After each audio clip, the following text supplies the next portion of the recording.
My appendix bursts, my parents, my brother, and even my fiancé are all too busy celebrating my sister's birthday. I'm outside the operating room, frantically calling every family member I can think of to sign the consent form, but every call is either ignored or hung up on. After hanging up on me, my fiancé, Joel Graham, texts back. Sophie, stop being dramatic. It's Yvette's 18th birthday today. Whatever it is can wait until after the party. I quietly set my phone down and sign the consent form myself. It's the 99th time they've chosen Yvette Norton, my sister, over me. This time, I choose not to care. I'll stop letting their favoritism hurt me. Instead, I'll do everything they ask of me without complaint. They'll all think I finally learned to be obedient, and they'll never realize that I'm preparing to leave them for good. I stayed in the hospital for 3 days, and for those 3 days, my phone stayed silent. I didn't receive a single call from my family. I didn't call anyone either. I didn't scroll through their Instagram feeds like I used to, trying to keep up with every little update in their lives.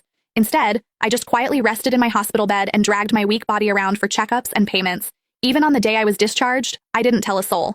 I simply packed my own things, endured the pain in my abdomen, and slowly made my way home. When I pushed the door open, the laughter inside the house abruptly stopped. Everyone was gathered in the living room. My fiancé, Joel, was sitting beside Yvette with his arm casually draped around her shoulders. The moment he saw me, he pulled his hand back and gave me an awkward smile. Soph, you're back? Where have you been these past few days? My brother, Joshua Norton, let out a cold snort. Where else would she have gone to? She just didn't want to show up to Yvette's birthday party. She always has to ruin things for her since she can't stand seeing Vivi happy. I didn't say a word. I just headed straight for my room. Joshua seemed surprised that I didn't argue with him. Normally, whenever he accused me of being selfish, I would break down in tears and desperately defend myself. But this time, I'd kept quiet. My mom rushed over to me with a glass of juice. Sophia, we were so busy with Vivi's birthday the other day that we missed your calls. Don't be mad at us, okay? She placed a glass of mango juice in my hand. Although my heart had long since stopped expecting anything, it still ached faintly. I was allergic to mangoes, but Yvette loved them. There was always mango-flavored food and drinks in the house because of that.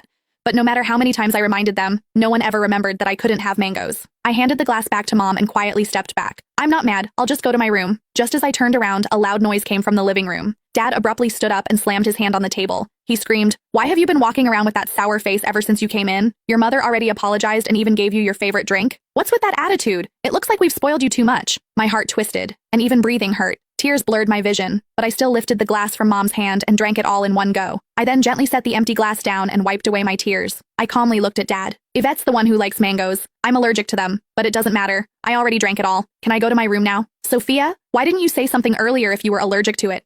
Who told you to drink it? You're so stubborn. Mom panicked and quickly patted my back. Dad looked embarrassed, but he still harshly replied, "You could have just explained yourself. You've always had that unlikable attitude. You're nothing like Vivi. She knows how to communicate." Yvette's voice drifted over from the couch. "Dad, don't say that about Sophia. You'll make her sad." She sounded gentle, but the smugness in her eyes was impossible to hide. Yvette had always used my dullness to highlight her perfection. No matter what it was, she loved comparing herself to me. She would only be satisfied when she got to trample me.